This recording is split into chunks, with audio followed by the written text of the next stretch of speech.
Hello everybody, John Craig here with Performance Plus Tennis.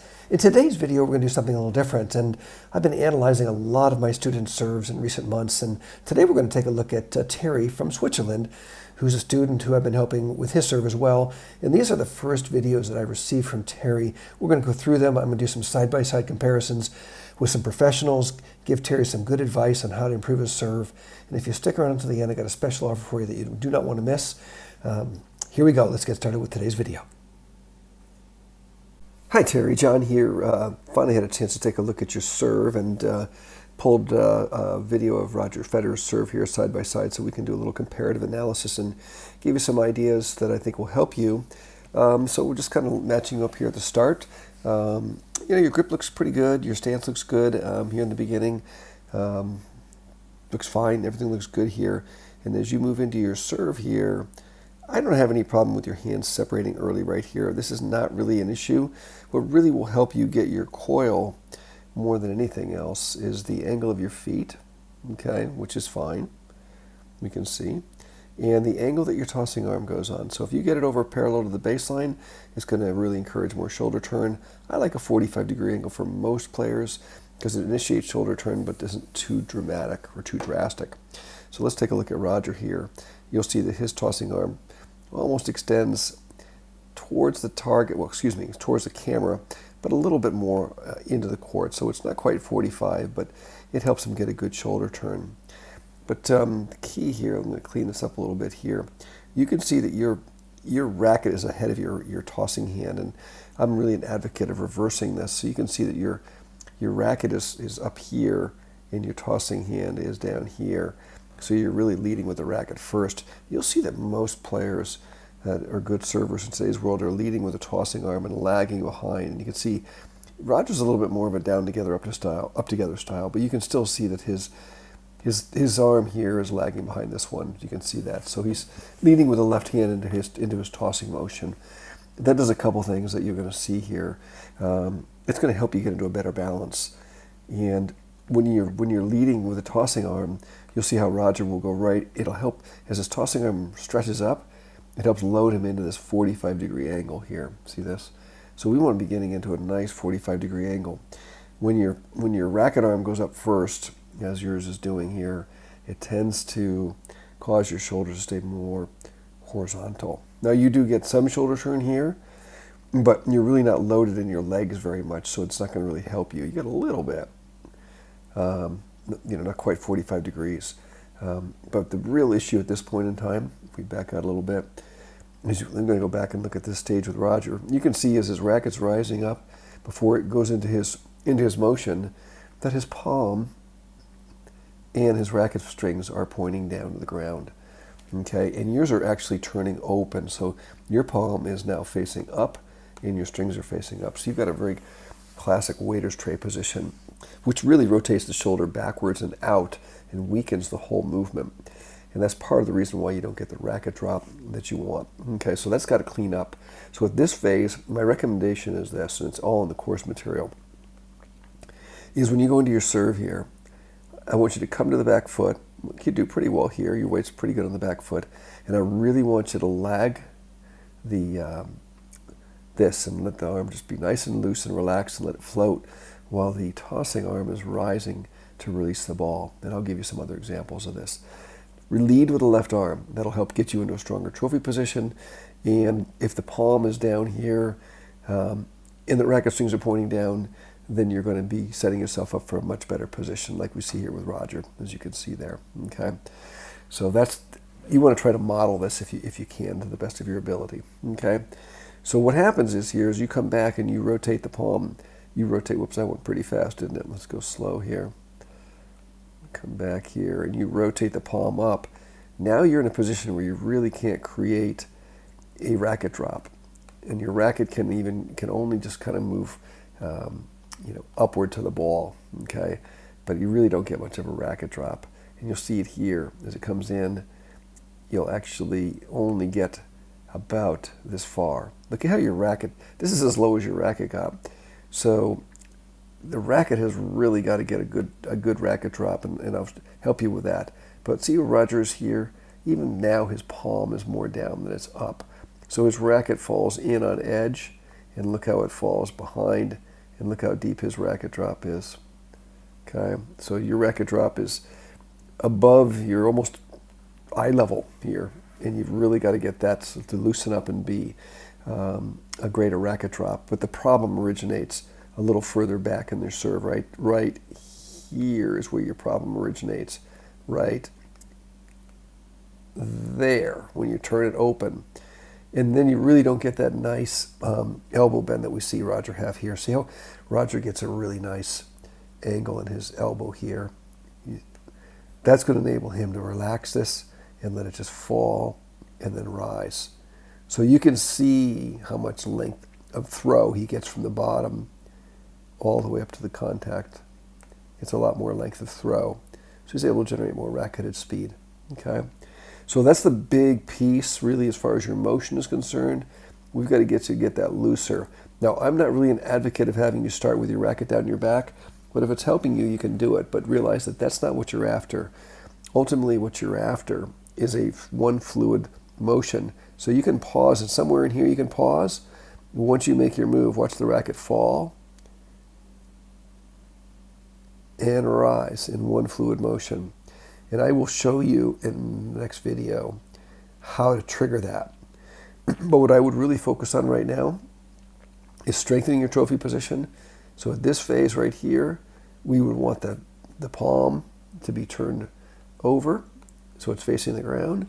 And we want the left arm to be stretching super strong up like we see here with Roger.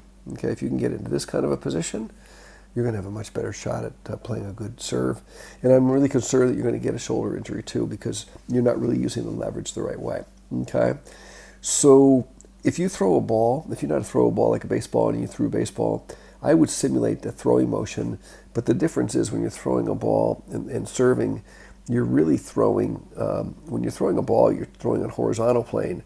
And when you're serving, you're throwing up on a vertical or 45-degree plane. So think about throwing up and relaxing and letting that racket have a nice drop and then go up to the ball. Okay?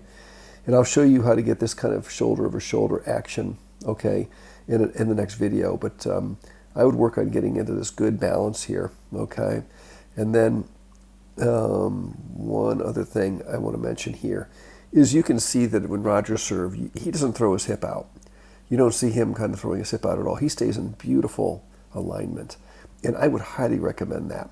I mean, if you were 21, whatever, 18, you might want to try to get into throwing your hip out, but you're much better off staying in alignment than you are trying to throw your hip out. I think that's not the best advice for where we're at. I mean, I'm almost 65 myself. I don't have the same range of motion I used to have, so I have some limitations. So I would say strengthen this balance position, try to simulate what you see here with Roger, and get looser, work on your throwing motion, and I'll come back to you with some other ideas as well. All right? Thanks so much. Let me know if you have questions. Hi Terry, John Craig here once again, taking a look at your serve from the back view, and this time I have Felix Auger-Aliassime on the right that we can do a side-by-side with. Even though the angle isn't exact, I think we can pick up some things that will be helpful to you. So let's tear right into it here. And the start here, when you reset your hands, looks like you're ready to go here after your little routine. You're set to go. Everything looks pretty good here. You can see that Felix is leaned a little bit more forward than you are, but no big deal. You do come to the back foot very nicely here and have a little flex in your back leg, which I think is comfortable and makes sense. We'll see the same from here. Here as he comes back, you'll see he gets a nice little flex in the back leg. Really looking pretty good here. I would say his arms are generally a little bit more relaxed at this stage, but otherwise everything else looks pretty good as you come back. And the only thing I see here that is initially a bit of a concern for me is that your feet are not parallel to one another. So your left foot is off on this angle on a 45 degree, and this one is actually splaying out the other way. But because you're a pinpoint server, this isn't as critical because you're going to move that back foot in, but there will be something we'll take a look at here in a minute that is important. Felix also is a pinpoint server, and we'll see him come into the serve here. And what he does is he raises that left arm first, which I know you're working on, trying to get that left arm to rise first, where both right here your arms are both pretty much together. In fact, I think that And when you're serving, your initial move is your right arm actually was leading ahead, wasn't it? Let's go here again, look at it real quick. And here we go. Yeah, and I know you're trying to correct this, and I think it's really important that you do that, because if we watch Felix now, you'll see how that left arm reaches up after he releases the ball and helps Felix get into a really nice trophy position. So his body is literally following his arm. Here you see that. And then he brings the foot in after the ball's gone, and now we can see that he's in this beautiful 45-degree angle, and the left arm is vertical. Here's the other thing that I think is important to take a look at, and we're going to go back down to the feet. You know, he's turned really away from his target much more than I think that we would need to be. But when you bring your feet up, your right foot comes in behind your left, and really, to some extent, your feet are lining you up to serve to the deuce court, but you're serving to the ad court. So what I recommend you do here is I would nestle the right foot in so that the ball of your right foot is nestling into the arch of your left foot, so that your alignment looks more like this with your feet, okay? And you'll notice that what we're seeing here a little bit is, it's a subtle thing, but it's significant, is there's a little difference in the angle of where your feet are pointing, and your hips are pointing, and your shoulders are lined up. So you've got a little bit of a twist in your body, more than we'd like, okay? We'd like, if you get your feet turned around more, then everything is going to be in a better alignment, and you're going to be able to generate more easy power from your torso, okay? So work on the foot position there, okay? And then next up again is what we want to do is we want to get into a better, stronger trophy position. See how you really never get there? So what I'd love to see here is, again, that good, strong stretch with the left arm up. And at this point in time, I like the racket to be off to the right. And you can see where Felix is here. He's in this trophy position, and you can see he's got a very relaxed elbow. His palm is pointing down, the strings are pointing down, and the racket is literally on his right side. So there's no attempt to put the racket behind his back at all. It will go naturally when he makes his move. So when he makes his move, let's take a look at this now. When he makes his move, you'll see he's going to push with the legs, and he's going to pull that left hand away. Watch how that left arm pulls away in a semicircle while the legs are driving. Look at that. And up he goes. So we could make it, this is fascinating. I love watching these pros these days. Look where his shoulder is now. And now let's look where his shoulder is when the racket gets to the bottom. And we'll make a little mark there. Oops, that did not work out very well. And I'm going to go back again. I don't know why that didn't work out. But there's his shoulder at the bottom. Right there. And here's his shoulder at the racket drop. And I'm going to make a line there this time. A little line there. And now let's see where his shoulder is when he makes contact. It's even further up, isn't it? So, you know, you're looking to really get that shoulder action in there. And you can see here you do a pretty good job, but your racket is just not falling, is it? So look how this is the lowest point your racket gets. And you can see here, we go back to Felix, he gets the racket all the way down. You see how the racket's just literally following his body? Look at that. It's beautiful. It's literally just falling because he's rising and turning. Rising and turning.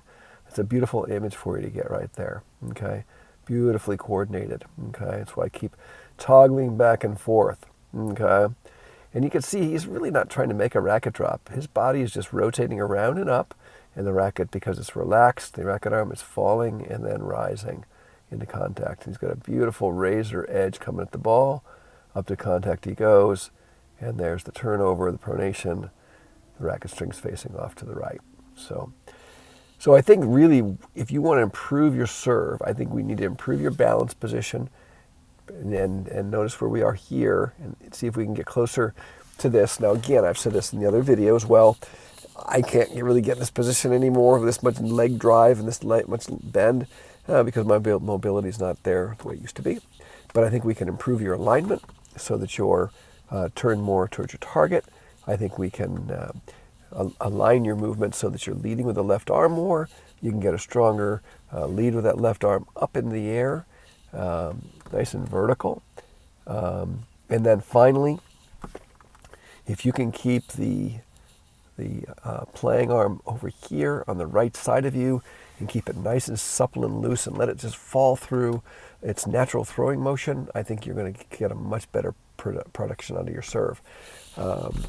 So let me know your thoughts on this, and I hope this is helpful for you.